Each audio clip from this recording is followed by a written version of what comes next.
See, that's it right there. Nobody tends to believe me, but all you gotta do is come out here to Casperson Beach, and you can find yourselves some big shark teeth. What the heck is... No way. No way. Oh my goodness. Well, hi everybody, I'm Spegtacular, the Silver Stacular, and in this video, it's going to be a little different than my normal videos, which is coins and precious metals. I'm going to be talking about some shark's teeth because I love shark's teeth. I've been collecting them since I was a kid. These are actually things that I got early in my youth, probably 8 or 9 years old. I'm 38 now. And, go over to Casperson Beach in Florida and like literally bend over and find these things. It's so crazy to find fossilized shark's teeth just right there, readily available on the beach. It's fascinating. And I've been finding them for 30 years now. And here's actually a collection that I've got more collections than this. But I've passed these on to my children and they love collecting them. I got stingray teeth in here and all kinds of weird little fossils that just like literally just float up on the beach. And man, it's wonderful to find these things. This is one of the bigger ones we found recently right there. But I want to talk about something different today. I want to show you my entire collection of Megalodon teeth, all right? Megalodon, what is that thing? It was a massive shark, way bigger than these guys right here. In fact, let me just keep out one of these. This is actually a decent size one. I wouldn't have wanted to get bit by this shark right here. Probably a 4 or 5 foot long shark. This would definitely cut through an artery and hurt you pretty bad, potentially kill you if it got you in the right spot and, had its way with you in the water. But let's talk about a shark that was a little bit bigger than those sharks right there, huh? This is an ancient shark, extinct for millions of years. And thank goodness, could you imagine being out in the water with something like this? Kind of crazy. And what's wild is you can find these things right here yourself.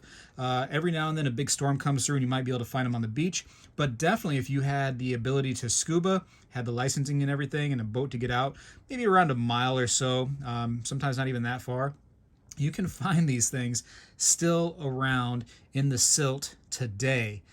It's an interesting thing to find. This is a legit Megalodon tooth, and you can just see how crazy the size difference is. I'm going to show you a whole collection of them that I have, but this is actually one of the smaller ones that I have right here, no joke. And this is still a massive tooth. Here's my hand, and here is that tooth. Isn't that crazy? If this thing was to go ahead and get into your body, it'd go through several layers of body, would it not? Just it'd crush through bone, just get through your skin, no problem. Now, these right here are definitely older, you know what I mean, like millions of years old, allegedly, according to scientists. But they would have had very, very jagged kind of teeth. They would have had like serrations all the way around the tooth here and a very, very sharp point. A lot of that stuff is dulled and worn away with time. But, whew, man, I would not have wanted to meet a Megalodon out in the wild. That would have been a nightmare. I actually brought some silver coins just to kind of show you the difference. So here's a quarter and a dime that you would see each and every day. Hopefully, right? They're silver. I mean, you want to see those, but look at the size difference there. Now, I do want to show you my entire collection of Megalodon teeth and just kind of show you how crazy these things are. Believe it or not, they're not that expensive when you get into the smaller ones like this, which are 3-4 inches. When you start getting into the 5 inches, a little bit more expensive. And when you get into the things like the 6 inches, way more expensive. If you are wanting to get like fancy ones with the serration still on them and the point, you're talking, it can be some big bucks right there because that's more of a museum quality piece. But you can see how these things are. They have a wicked curve on a lot of these right here. So when they go inside of their prey, they come in, they kind of dig in a little bit. And wow, sharks, they had so many teeth in that mouth. And then they had rows of teeth. So a tooth would be maybe up front right here, ready to go. And they would have rows of teeth behind that, ready to just pop out because they would lose teeth constantly. And it's almost like a conveyor belt of teeth, just constantly moving over time to get new teeth out, ready to go, ready to eat. You imagine that some of these big megalodons, they were eating things like whales and just large animals. So these teeth right here get, shoved into a giant bone or hits a whale, and that whale's not dead once it, strikes them. They're wiggling around for a good while. So, that tooth needs to be lost. Otherwise, you might have a really sore neck on a megalodon after fighting a whale. This is kind of an interesting one. It has a nice curve to it. Megalodons are kind of an interesting thing for scientists because they've never found megalodon like full skeletons, because most of a shark is made out of cartilage. So when that cartilage, kind of the shark dies, that cartilage just kind of almost melts away into nothing. Whereas the few pieces that can fossilize are the teeth and the backbone of a shark. So they have found some backbone pieces that they believe belong to a megalodon, and definitely teeth everywhere. Apparently, it's kind of a hard and rare process for a tooth to be fossilized. But because sharks put out so many of teeth and they're a long-lived animal, you're talking, I don't know, 40 plus years. And now you're talking 20,000 plus teeth in that lifetime. Plus, it could be 30,000 teeth. That's a lot of teeth out there. And then if they live for millions of years, and sharks are one of those animals that have just been around for millions and millions of years, there's so many opportunities for those teeth to become fossilized. So as rare and as tough as that situation is for a tooth to become fossilized, it just kind of goes against it because of how many teeth and how long-lived the species and other species of sharks have lived out there. But these are really cool. So how much, maybe like this one right here, maybe like $80-$90, a little bit larger one. Let me find like a 5-incher. This one right here has some damage to it right there on the root, but you're talking probably around $100 or so. If you find one that has like a flawless root, so there's no little holes or gaps like that, there's no cracks, just a flawless root, perfect serrations, nice tip right there, the enamel. This part of it needs to be all over the blade, covering it. No chips or dinks. That's a really nice piece. And, one this size right here that's perfect like that, could be $1,000 piece. I mean, that's, perfection. That's what perfection costs. But you can see some of the serrations right here, a little bit on it. But again, that's a lot of that's worn away with time. Yeah, these were nasty sharks, huh? Woo! 60 feet in length, up to 60 feet is what they believe these things got to. And you're thinking, man, that's huge. You know what I mean? Like maybe you're sitting there thinking about how tall you are. Maybe you're like 5'10", 5'11", maybe you're 6 something, right? Now you're talking 10 times that. 10 times that size coming at you in the water, right? Well, you're not very strong. You're going to be in that water trying to fight a shark like this. You might as well go ahead and play dead or be dead, because that's all you can do. So if you're still having some problems, right? A blue whale. Blue whale is the largest animal to ever live on Earth, and you're talking, I think, about 100 feet for a blue whale. And that's a massive animal.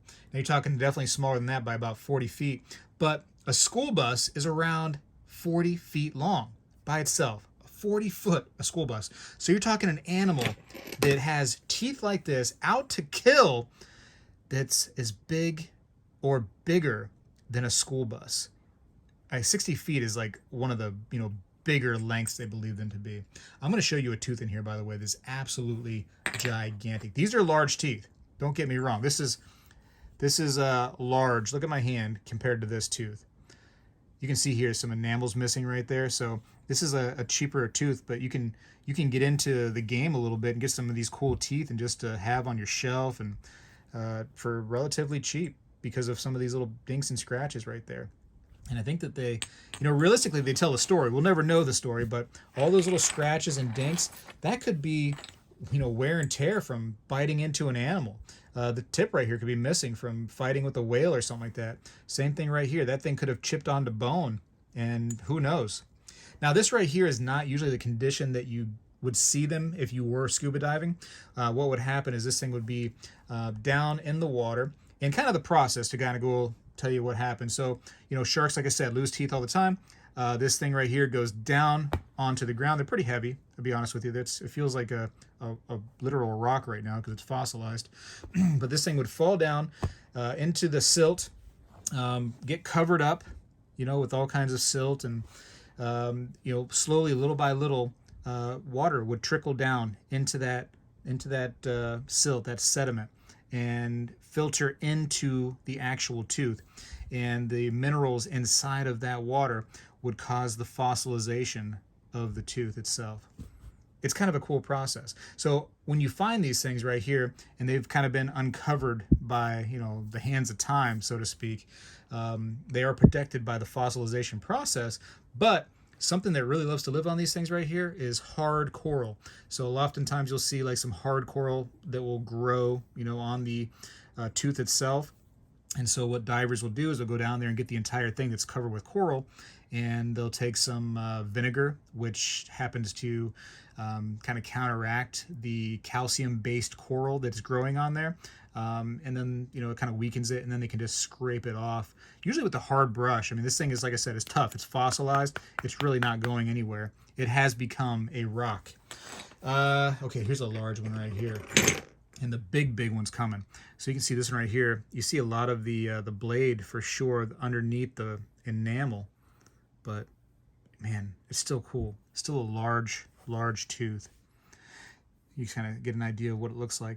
I think sometimes what they do, and these things right here, they do fake these. They, believe it or not, they fake shark's teeth, try to pass them off as real ones, and they also try to repair shark's teeth.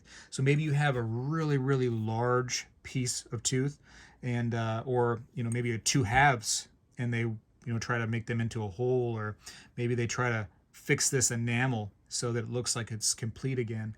Maybe they add some of the serrations back onto it, and they fix the tip.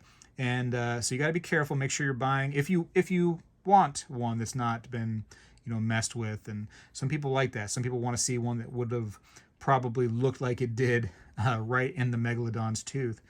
But I prefer them just natural like this. Just the hands of time have grabbed onto them, and I want to see what happens. But sometimes people will actually peel this enamel off right here, and what they'll do is they'll just kind of like polish this right here, just the black part of the tooth underneath the enamel, and make it look like a nice tooth. And people buy them like that, but like I said, I prefer something that's just totally natural. Oh, actually, do you want to see this before we get into some really big ones? The really big one. This is a fossilized great white tooth. So you can see the serrations right there. And a lot of people were thinking, at some point when they were trying to figure out what the heck was going on with this giant tooth, if it was a relation to a great white. But you can see that there is a noticeable difference. Not only the size, ignore the size for a minute, but just the type and shape of tooth between a great white and the Megalodon. It is two completely different animals. Two completely different animals, for sure. And you're talking like probably 20-foot shark, you know what I mean? Like at a large size for a great white. And that's a large great white. That's probably almost world record right there. Versus 50, plus feet for this Megalodon. Megalodon would have destroyed a great white, no problem. And look at this, the heftness. I mean, it's so thick, the heft. I wish you could feel how heavy they are. And you can actually. Just go buy one, man. Buy one, have it in a collection. It's so cool. Here's another really cool one. I like this one a lot. I like the different colors on it right there. Very cool. I've heard, and I don't have any fake ones, but I've heard that the fake ones would be much lighter because they're almost like a resin-based. And you also can end up taking like acetone and putting it on a tooth. And if it's starting to peel away or melt away, it's not a real tooth. It's been faked. So you can even hear these right here. I mean, it sounds like you're hitting rocks together. These are some really cool teeth. And not, like I said, not incredibly rare at all. You see people that are divers, they go out, they find them like crazy. Oh, here's one. This is one of my first Megalodon teeth. And so probably one of my favorites too. I love how it just has, I even love the cracks. I know. It's not perfect by any means. I love how it's missing some enamel right here, but still very cool. Very neat. A little plaque buildup maybe, I don't know, but it's a nice, cool tooth, man. And I love how it has that curve to it. Can you see that curve? Fantastic.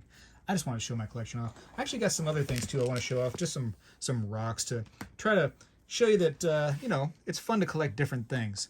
This is a massive Megalodon tooth. First of all, it's heavy. My fingers are bending this way. I'm trying to pull them back so you can actually see the tooth. But this is almost a 7-inch tooth. It is very, very close to 7 inches. It's huge. And by the way, in case you were wondering how they measure the tooth, they measure from this tip right here of the root all the way down to the tip of the actual tooth here. And of course, you know, tip is missing a little bit right there over the, you know, time. It's kind of worn away and now it's a more of a rounded part right there. But you still want to go ahead and measure from what you actually have, not to where it would be. But there's obviously 2 measurements to a tooth. You have one side and the other side. And so one side is just about always going to be a little bit longer. This right here would be the longer side. And it definitely comes close to 7 inches of a tooth. Absolutely massive specimen. And this well over, where was that one that I had? That I think it was, shoot, I've lost it now. Oh, right here. This was 5 1/4 inches, I think, approximately. And you can see the size difference here. It is big. This is a massive tooth. And then this is a ridiculous sized tooth. I mean, as big as my hand. Absolutely crazy. Man, this thing would just go through you like butter, man. It would have no problem. Such strength too. I mean, it'd have no problem just crushing whatever it wanted to crush. Very few predators really for megalodons out there. They believe that possibly there was a different species of whale that was possibly a competitor and a something that may have fought with the megalodon. But I don't know. It's very fascinating. And it's fascinating that you can just go offshore sometimes, you know, over here in Florida and find these right here.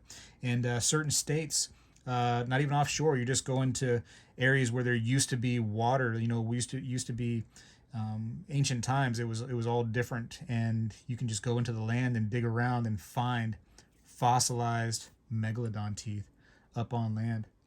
Kind of wild. There's many rivers in Florida, actually, that you can actually find megalodon teeth because at one point megalodon was, well, they say a lot of Florida was actually underwater.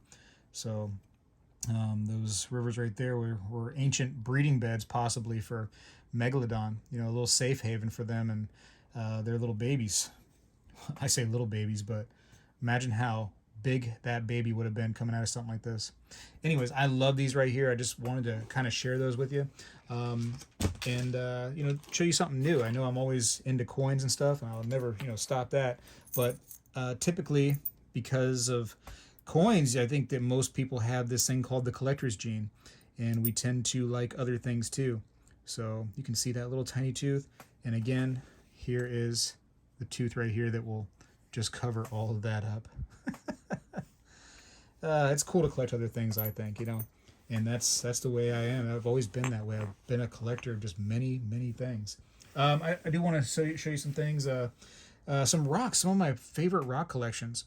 This is a type of, and listen, I'm not a rock expert by any means. So if you are a rock expert, you can tell me more about these things.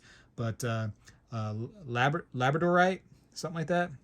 Labradorite. I don't know. I'm messing it up, I'm sure. But I found it, and I found it very cool. When I say I found it, I mean like I found it at a store. And I loved how it flashed like that. And actually, my wife was the one that's like, man, I really, really like that rock. So pretty cool stuff. Actually, I remember going to, I think it was Kentucky as a kid. And my family owns an area up there, and they have like a little stream. And we found geodes like crazy. And I have some full giant geodes that I've never cracked because I just don't have the heart to do it because I just want to keep them whole. Here's a really cool piece of amethyst, and I thought this was cool. A little, what was that, $57 for this little piece of amethyst right here, and just kind of neat. I thought this would be a cool shelf piece. They kind of grind it down right there to where it'll sit nice and flat, and just looks neat, huh? You just kind of get mesmerized by the amethyst. I like that a lot. And what else do I got? Labradorite. I know I'm not going to say it right. Another shelf piece right here. I loved how this one was flashing. Had different colors on it. And you can see those right there. Kind of cool. You see American flag right there. If you put it that way, you actually see American flag in the stone. Pretty neat. 120 bucks this one right here was.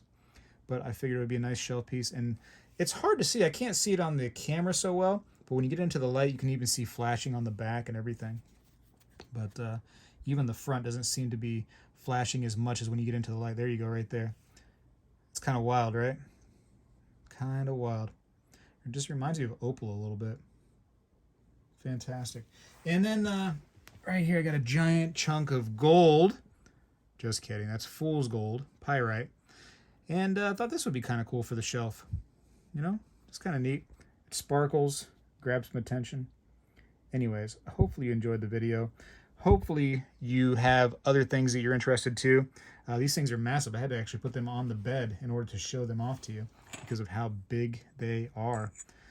And I enjoy them a lot. I enjoy them. I like their imperfections. I like the potential that you could get something that's, you know, this big, almost 7 inches. I like the fact that these are like literally ancient, that these things are no longer around. Some people believe that they are, and I don't know what I believe, but I do believe that I have them in my hand right here, a piece of world history, really. Allegedly millions of years old. Millions of years. Craziness to think about that. Anyways, go out and get a Megalodon Tooth, because why not, right? They're not that expensive. This one right here is, don't get me wrong, but some of the other ones right here you can get into the game. Some nice 4 to 5 inch pieces for real cheap.